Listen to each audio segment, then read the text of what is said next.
पहला पाठ यूहन्ना का पहला पत्र अध्याय 1 पद संख्या 5 2 से 2 तक। हमने जो संदेश उनसे सुना और तुमको भी सुनाते हैं वह यह है, ईश्वर ज्योति है और उसमें कोई अंधकार नहीं। यदि हम कहते हैं कि हम उसके जीवन के सहभागी हैं किंतु अंधकार में चल रहे हैं तो हम झूठ बोलते हैं और सत्य के अनुसार आचरण नहीं करते।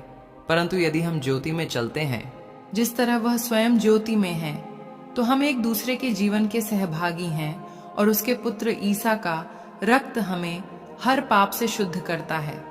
यदि हम कहते हैं कि हम निष्पाप हैं तो हम अपने आप को धोखा देते हैं और हम में सत्य नहीं है।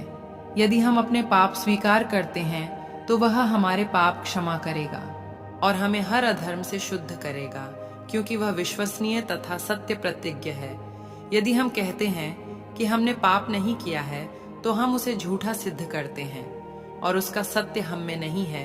बच्चों, मैं तुम लोगों को यह इसलिए लिख रहा हूँ कि तुम पाप न करो। किंतु यदि कोई पाप करता तो पिता के पास हमारा एक सहायक विद्यमान है, अर्थात धर्मात्मा ईसा मसीह। उन्होंने हमारे पापों के लिए प्रायश्चित किया है और न केवल हमारे पापों के लिए बल्कि समस्त संसार के पापों के लिए भी। यह प्रभु की वाणी है। ईश्वर को धन्यवाद। सुसमाचार संत मत्ती अध्याय 2 पद संख्या 13 से 18 तक। उनके जाने के बाद प्रभु का दूत यूसुफ को स्वप्न में दिखाई दिया और यह बोला, उठिए, बालक और उसकी माता को लेकर मिस्र देश भाग जाइए। जब तक मैं आपसे न कहूं वहीं रहिए, क्योंकि हेरोद मरवा डालने के लिए बालक को ढूंढने वाला है।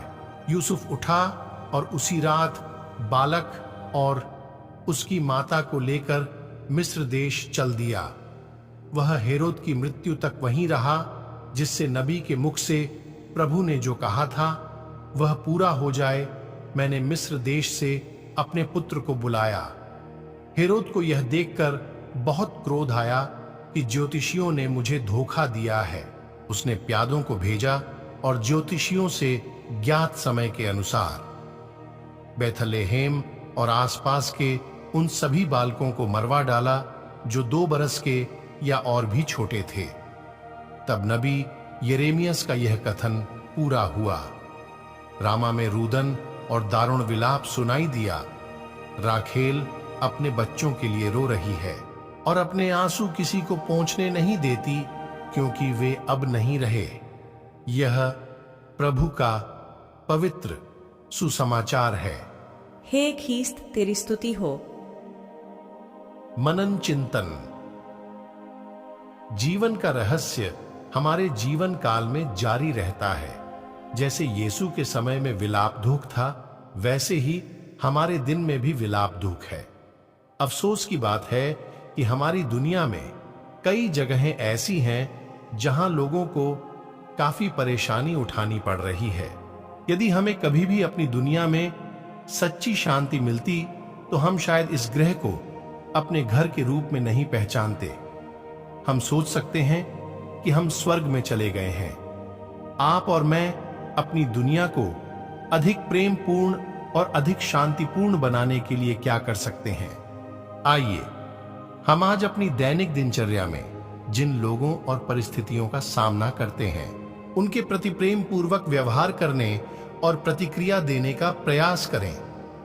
हम दुनिया को बदलने में सक्षम नहीं हो सकते हैं, लेकिन हम अपने दुनिया के छोटे से कोने को अधिक प्रेमपूर्ण और आनंदमय जगह बनाने का प्रयास कर सकते हैं। कौन जानता है, एक व्यक्ति के कार्य आपकी दुनिया के छोटे से कोने को एक अधिक प्रेमपूर्ण और आनंदमय जगह बना सकते हैं, उज्जवल और अधिक प्यारी जगह। मेरे प्यारे विश्वासी भाई बहनों, तो आइए हम सभी आज के वचन पर मनन चिंतन करें। आप सभी को परमेश्वर आशीष प्रदान करे। आमीन।